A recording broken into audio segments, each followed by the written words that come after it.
Hello friends, welcome to my channel support for education. और आज की इस वीडियो में हम करने वाले हैं क्लास 8 हिस्ट्री का चैप्टर 2 व्यापार से साम्राज्य तक के प्रश्नोत्तर। सबसे पहला प्रश्न है, निम्नलिखित के जोड़े बनाएं। इसमें हमारे पास दो साइडें दी हुई हैं जिन्हें हमें दोनों में मिलाना है।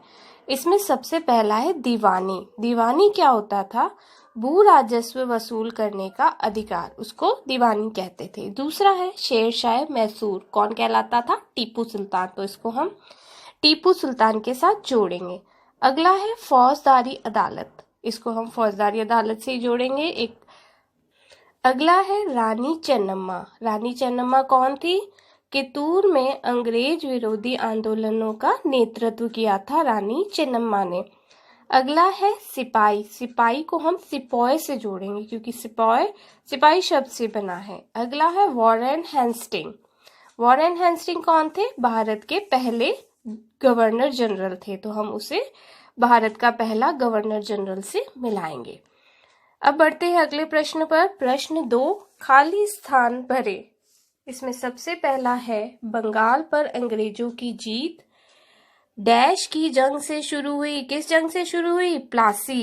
इसमें हम भरेंगे प्लासी की जंग से शुरू हुई। अगला है हैदर अली और टीपू सुल्तान डैश के शासक थे। कहाँ के थे टीपू सुल्तान? मैसूर के। डलहौजी ने डैश का सिद्धांत लागू किया? विलय का सिद्धांत लागू किया। अगला है मराठा रियासतें मुख्य रूप से भारत के डैश भाग में स्थित थी? उत्तर है दक्षिण भाग में स्थित थी। प्रश्न 3, सही या गलत बताएं। पहला है इसमें मुगल साम्राज्य 18वीं सदी में मजबूत होता गया। ये गलत है क्योंकि 18वीं सदी में क्या हो गया? अंग्रेजों का शासन शुरू हो चुका था और मुगल साम्राज्य कमजोर हो गया था, तो इसमें हम भरेंगे गलत। अगला है English east India company Bharat के साथ व्यापार करने वाली एकमात्र यूरोपियन कंपनी थी। ये बिल्कुल गलत है क्योंकि इसके अलावा भी काफी यूरोपियन कंपनियां थी जो भारत के साथ व्यापार करती थी। अगला है महाराजा रंजीत सिंह पंजाब के राजा थे। बिल्कुल सही, महाराजा रंजीत सिंह पंजाब के ही राजा थे। अगला है अंग्रेजों ने अपने कब्जे वाले इलाकों में कोई शासकीय बदलाव नहीं किए। ये बिल्कुल गलत है क्योंकि उन्होंने काफी शासकीय बदलाव किए। प्रश्न 4, यूरोपीय कंपनियां भारत की तरफ क्यों आकर्षित हुई? बहुत ही सिंपल है, व्यापार करने के लिए उन्हें बहुत अच्छा लगा। तो चलिए इसका उत्तर करते हैं। यूरोपीय व्यापारिक कंपनियों के भारत की तरफ आकर्षित होने के निम्नलिखित कारण थे, जिनमें सबसे पहला है यूरोपीय कंपनियों ने भारत के साथ व्यापार में अपार संभावनाएं देखी। यूरोपीय देशों में भारत की अनेक वस्तुओं की भारी मांग थी। कौन कौन सी वस्तुएं? जैसे कपास, रेशम, काली मिर्च, लौंग, इलायची, दालचीनी आदि। इन सभी चीजों की बहुत ज्यादा मांग थी यूरोपीय देशों में। वे भारत में कम कीमत पर सामानों की खरीद कर वापस यूरोप जाकर उन्हें ऊंची कीमतों पर बेच सकते थे। इन्हीं व्यावसायिक संभावनाओं के कारण यूरोपीय कंपनियां भारत की ओर आकर्षित हो रही थी। प्रश्न 5, बंगाल के नवाबों और ईस्ट इंडिया कंपनी के बीच किन बातों पर विवाद थे? उत्तर, बंगाल के नवाबों और कंपनी के बीच विवाद के कारण थे। पहला, नवाबों ने कंपनी को छूट देने से मना कर दिया था। नवाबों ने कंपनी को व्यापारिक अधिकार देने के लिए बहुत अधिक धनराशि की मांग की थी। नवाबों ने कंपनी को सिक्का डालने का अधिकार देने से भी मना कर दिया। नवाबों ने कंपनी पर टैक्स यानी कि कर अदा करने के साथ साथ अपमानजनक पत्र लिखने का आरोप लगाया। कंपनी ने भी नवाबों पर निम्नलिखित आरोप लगाए कि नवाबों ने स्थानीय अधिकार कंपनी के व्यापार को नष्ट कर रहे हैं। कंपनी को अधिक टैक्स देना पड़ रहा है। कंपनी को किलाबंदी के विस्तार व पुनर्निर्माण की अनुमति नहीं दी जा रही है। अगला प्रश्न है, दीवानी मिलने से ईस्ट इंडिया कंपनी को किस तरह फायदा पहुंचा? तो उसके फायदे के कारण है, पहला, दीवानी मिलने के कारण कंपनी को बंगाल के विशाल राजस्व संसाधनों पर नियंत्रण मिल गया।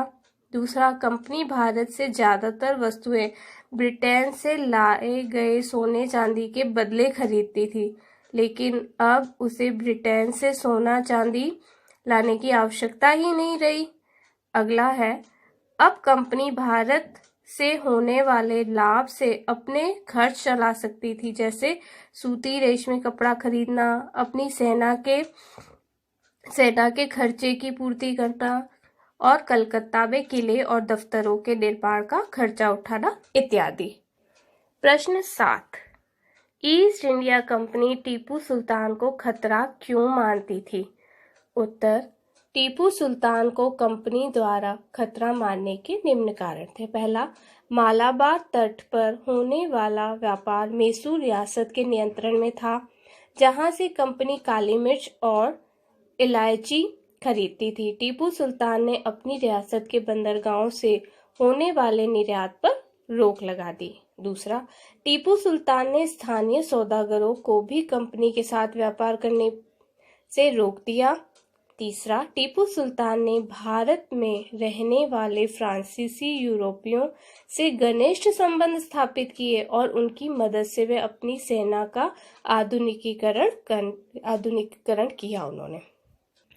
प्रश्न 8, सब्सिडियरी अलायंस यानी कि सहायक संधि व्यवस्था की व्याख्या करें।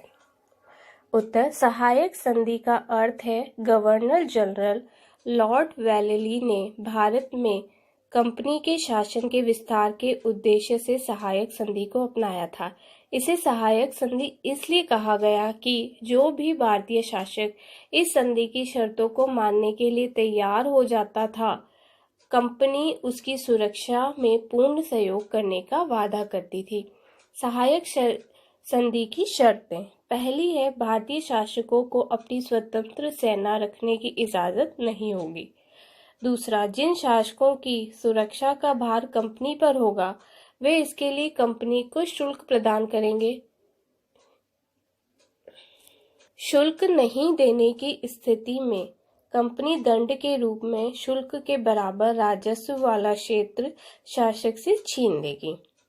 तीसरा, शासक को अपने दरबार में एक अंग्रेज रेजिडेंट रखना होगा जो शासक की गतिविधियों पर नजर रखेगा। प्रश्न 9, कंपनी का शासन भारतीय राजाओं के शासन से किस तरह अलग था?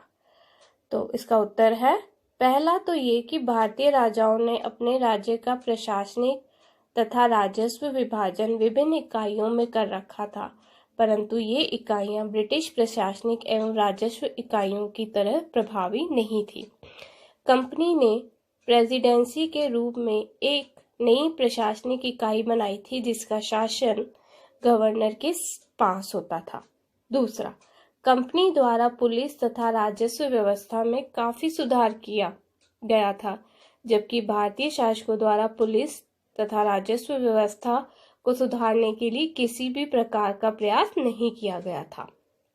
तीसरा, भारतीय राजाओं के शासन में न्यायिक व्यवस्था प्रभावी नहीं थी। एक ही तरह की अदालत दीवानी तथा फौजदारी दोनों तरह के मुकदमों की सुनवाई करती थी, जबकि अंग्रेजों ने एक आधुनिक एवं व्यावसायिक न्यायिक व्यवस्था स्थापित की थी। प्रत्येक जिले में अलग अलग दीवानी व फौजदारी अदालतें स्थापित की गई थी। प्रश्न 10, कंपनी की सेना की संरचना में आए बदलाव का वर्णन करें। उत्तर, कंपनी की सेना में आए संरचनात्मक बदलाव। पहला, कंपनी ने पैदल और घुड़सवार सिपाहियों की जगह पेशेवर सैनिकों की भर्ती की। दूसरा, कंपनी ने सैनिकों को यूरोपीय शैली में नई युद्ध तकनीक से प्रशिक्षित किया। तीसरा, कंपनी ने अपने सैनिकों को आधुनिक हथियारों जैसे मस्केट तथा मैचलॉक आदि से लैस किया गया। कंपनी ने सेना में यूरोपीय सैनिकों की संख्या बढ़ा दी तथा सेना के महत्वपूर्ण स्थान जैसे तोपखाना, टैंक इत्यादि पर यूरोपीय सैनिकों को नियुक्त किया गया। तो दोस्तों, ये थे इस चैप्टर के प्रश्नोत्तर। उम्मीद है आपको यह वीडियो पसंद आई होगी। अगर वीडियो पसंद आई हो तो प्लीज़ वीडियो को लाइक करें, चैनल को सब्सक्राइब करें, ज़्यादा से ज़्यादा शेयर करें। मिलते हैं अगली वीडियो में अगले चैप्टर के साथ। तब तक के लिए धन्यवाद।